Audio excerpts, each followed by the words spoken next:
Hello everyone, আমরা chapter 8 এ চলে আসছি। তো চ্যাপ্টার 8 এ আমরা কিভাবে ফিচার রিডিউস করতে পারি, ফিচার রিডাকশন নিয়ে কথা বলবো। তো ফিচার রিডাকশন কেন করতে হয়? কার্ভস অফ ডাইমেনশনালিটির জন্য আমরা ফিচার রিডাকশন করি। কার্ভস অফ ডাইমেনশনালিটি মানে হচ্ছে আমরা যত ডাইমেনশন বেশি হবে আমার তত বেশি হিসেব করতে হবে। তো আমরা যতটুকু হিসেব কমাইতে পারি আরকি সেটাই আমাদের জন্য বেটার। তো ১ম আমরা যে টেকনিকটা দেখবো সেটা হচ্ছে লিনিয়ার পিসিএ। লিনিয়ার পিসিএ এর ক্ষেত্রে আমাদের মনে রাখতে হবে এর অ্যাজাম্পশন হচ্ছে ফিচার্স গুলোকে আমরা লিনিয়ারলি সেপারেবল করতে পারি বা লিনিয়ারলি আলাদা করতে পারি। লিনিয়ারলি সেপারেবল যদি লিনিয়ারলি সেপারেবল না হয় সেক্ষেত্রে আমাদের কার্নেল পিসি ইউজ করতে হবে। তো কার্নেল পিসি আমরা এর পরের ভিডিওতে দেখব। এখানে অলরেডি লিখে রাখছি যদি ইনসেপারেবল না হয় তাহলে ইনসেপারেবল হয় তাহলে আমরা কি করব। তো আমরা অ্যাজিউম করতেছি আমাদের যে ডাটা সেটটা আছে ডাটা সেটটা লিনিয়ারলি সেপারেবল। এই অ্যাজাম্পশনের উপরে নির্ভর করে আমাদের লিনিয়ার পিসিএ কাজ করে এবং লিনিয়ার পিসি এর ক্ষেত্রে আরেকটা জিনিস আমাদের মনে রাখতে হবে, প্রিন্সিপাল কম্পোনেন্ট অ্যানালাইসিস যেহেতু মনে রাখতে হবে এটা হচ্ছে আনসুপারভাইজড, অর্থাৎ এখানে কোনো হিউম্যান সুপারভিশন নাই। তো প্রথমে আমরা আমাদের ডাটা সেটটা লোড করি। Data sets import for example load underscore, আমরা ডিজিট নিতে পারি, digits. Okay, so data equal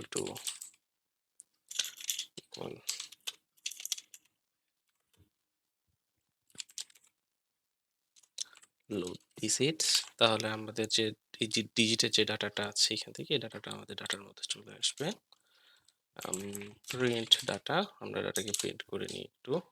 এই যে আপনারা দেখতে পাচ্ছেন আমাদের ডাটাটা চলে আসছে। ডাটাতে হচ্ছে আমাদের যে ডিজিটের ডাটা এগুলো হচ্ছে ফিচার। এই যে এগুলো হচ্ছে ফিচার, আমরা দেখতে পাচ্ছি অনেকগুলো ফিচার রয়েছে। আর হচ্ছে এই যে এটা হচ্ছে আমাদের টার্গেট 1 2 3 4 5 6 আর কি। ওকে, এবং আমাদের কাছে ফ্রেমটাও দেওয়া আছে। তো এগুলো আমাদের দরকার নেই, আমাদের কাজ হচ্ছে ফিচারটা নিয়ে, অর্থাৎ ডাটাটা নিয়ে আমাদের মেইন কাজ। তো যেহেতু ডাটাটা আমরা পেয়ে গেছি এরপরে আমাদের কাজ হচ্ছে আমরা প্রিন্সিপাল কম্পোনেন্ট অ্যানালাইসিস করতে যাচ্ছি পিসিএ। তো পিসি এর জন্য from sklearn dot decomposition decomposition import PCA. PC একটা ভেরিয়েবল নিলাম, এর মধ্যে আমাদের পিসিএ ক্লাসের যে অবজেক্টটা তৈরি করার কথা বলতেছি সেই অবজেক্টটা আমরা তৈরি করে নিব। এখানে আমাদের প্রথমে বলা আছে এন কম্পোনেন্টস। তো এন কম্পোনেন্টস এর ক্ষেত্রে আমরা এখানে দুইটা ভ্যালু দিতে পারি। এন কম্পোনেন্টস কিন্তু এনি নাম দেওয়া আছে। তো এনি বলতে যে এটা কিন্তু দুইটা টাইপের ভ্যালু নিতে পারে। একটা হচ্ছে যদি আমরা ইন্টিজার ভ্যালু দিই তাহলে এটার কাজ এক রকমের, যদি আমরা ফ্লোটিং পয়েন্ট ভ্যালু দিই তাহলে কিন্তু এটার কাজ আরেক রকমের, ঠিক আছে। এটা যদি ইন্ট হয়, ইন্টের মানে হচ্ছে number of features. Number of features মানে হচ্ছে আমরা ইন্টিজারে যদি বলি আমার কাছে ফর এক্সাম্পল 10টা ফিচার আছে, আমি যদি এখানে নাম্বার অফ ফিচার 2 করে দিই, নাম্বার অফ কম্পোনেন্টস যদি 2 করে দিই তাহলেও কি করবে, সবথেকে বেশি ভেরিয়েন্স যে দুইটাতে রয়েছে শুধুমাত্র সেই দুটো রাখবে, বাদ বাকিগুলোকে রিমুভ করে দিবে। ওকে, পিসি এর কাজটা কিছুটা এরকম। For general understanding it's more than enough. যদি ইন্টিজার হয় তাহলে টোটাল নাম্বার অফ ফিচার্স কতগুলোতে মানে কম ইয়ে করবে আর কি, মানে আমার কাছে 10টা ছিল আমি বললাম 2টা, তাহলে কি করবে 10টাকে 2টাতে কনভার্ট করে দিবে।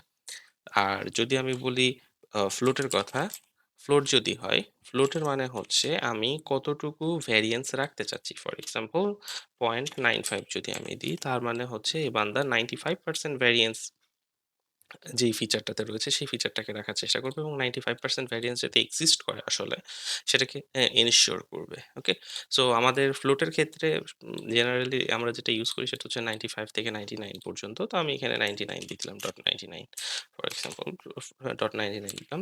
এরপরে আমাদের আরেকটা লাগবে সেটা হচ্ছে হুইটেন, WHITEN, হুইটেন ইকুয়াল টু আমরা যদি ট্রু করে দিই, এই ট্রু করার মাধ্যমে কি হবে, এ হচ্ছে আমার ইউনিট ভ্যারিয়েন্স নিয়ে আসবে আর আমার মিন যেটা আছে মিনটাকে 0 করে দিবে, অর্থাৎ ইউনিট ভ্যারিয়েন্স আর হচ্ছে আমাদের মিন যেটা আছে মিনটা 0 হয়ে যাবে। তো এটা আপনার কাজের উপরে নির্ভর করতেছে whether you use it or not. Okay, so আমরা পিসিএটাকে এখানে নিয়ে নিলাম। এরপরে আমাদের যে কাজ আছে নরমাল, আমাদের যেহেতু আমরা scikit-learn ইউজ করতেছি, scikit-learn এর ক্ষেত্রে ফিট ট্রান্সফর্ম ব্যবহার করা হয়। তো এই সেম ক্ষেত্রেও ফিট ট্রান্সফর্ম ব্যবহার করা হবে। Fit U R E S features underscore transform for example pca.feed underscore transform এর মধ্যে আমরা এই ফিচার্স গুলোকে দিয়ে দিতে পারি। তো এখানে যে ডাটা আছে ডাটা থেকে আমরা ফিচারটাকে আলাদা করি নাই, আমি এটাকে মিস করে ফেলছি। তো ফিচার্স ইকুয়াল টু ডাটা, আমি ডাটা থেকে নিতে চাচ্ছি শুধুমাত্র এই যে ডাটাটা, সো ডাটার ডাটা, ওকে, so data off data, so data, তাহলে ডাটার ডাটা যেহেতু এটা একটা সরি এটা একটা ডিকশনারি, ডিকশনারি থেকে আমি সরাসরি ডাটাটা নিয়ে নিচ্ছি, ওকে। সো ডাটাটা আমরা যদি নিয়ে নিলাম ফিচার ট্রান্সফর্ম হয়ে যাবে। আমরা ফিচার ট্রান্সফর্ম হওয়ার পরে যদি দেখতে চাই, ফর এক্সাম্পল ফিচার্স ডট, আমরা যে ফিচার আছে সেই ফিচারের shape shape of one and features underscore trans dot shape, আমি প্রথমটার শেপ দেখাচ্ছি জাস্ট। আমরা যদি শেপটা দেখি তাহলে দেখতে পারবেন এখানে দেখেন আমাদের কাছে ছিল 64টা, সেটা এখন হয়ে গেছে 41, অর্থাৎ আমার যে টোটাল আমার যে ডাটাটা ছিল আমার ডাটাতে কিন্তু এখানে কম্প্রেস হয়ে গেছে, ডাটাটা আমার ছোট হয়ে গেছে, ওকে। So thank you.